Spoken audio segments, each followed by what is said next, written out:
இப்போ உலக அரங்கில் பார்த்தீங்கன்னா, இரு மதங்கள் மோதிக்கொண்டிருக்கிறது. இஸ்லாமிய மதமும் மோதிக்கொண்டிருக்கிறது. கிறிஸ்துவ மதங்களும் மோதிக்கொண்டிருக்கிறது. பல லட்சம் மக்கள் செத்து கொண்டிருக்கிறார்கள். இஸ்லாமியர்களும் சாகிறார்கள். கிறிஸ்துவ மக்களும் செத்து கொண்டிருக்கிறார்கள் இராணுவ நடவடிக்கைகளில். இதை நாடே அறியும்.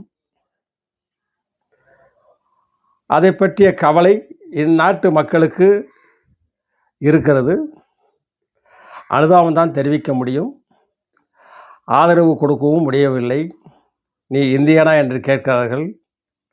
ஆனால் இங்கே ரம்ஜான் விழா நடக்கப் போகிறது. இப்தார் விழாவும் நடந்து கொண்டிருக்கிறது.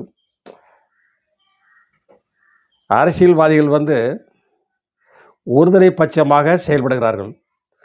இந்துக்களுக்கு எந்த விதமான ஆதரவும் தெரிவிக்காமல் சிலர் கிறிஸ்துவ மதத்திலும் இருக்கிறார்கள்.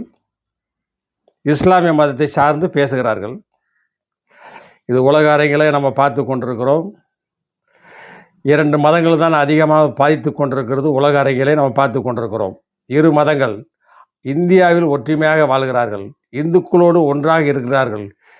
சீர்லாம் கொண்டு கொடுக்குறாங்க இந்துக்களுக்கு இஸ்லாமியர்கள்.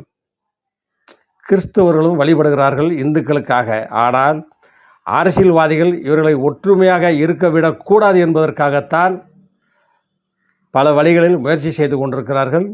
இஸ்லாமிய மக்களே, கிறிஸ்துவ மக்களே, ஏமாந்து விடாதீர்கள். அரசியல்வாதிகளின் தலைவர்களின் நடிப்பை கண்டு உலகமகா நடிப்படா சாமி என்று சொல்வார்கள் அல்லவா, அது இவர்கள்தான்.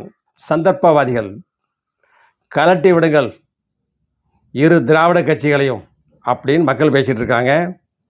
இன்னொருத்தர் வந்திருக்கார். புதுமுகங்களுக்கெல்லாம் நடிகைகளுக்கே மதிப்பில்லை. நடிகைகள் கூட தற்போது கேவலமாக பேசுகிறார்கள், அசிங்கமாக பேசுகிறார்கள், நடிகர்களையும் பேசுகிறார்கள். இது வன்முறையை தூண்டும் கலாச்சாரத்தை தற்பொழுது தேர்தல் நேரத்தில் பயன்படுத்துகிறார்கள்.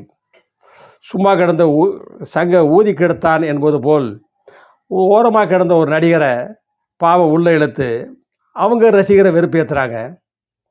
தேவையற்ற வேலைகளை செய்யாதீர்கள் அப்படின்னு மக்கள் சார்பாக கேட்டுக்கொள்கிறோம். அடுத்தபடியாக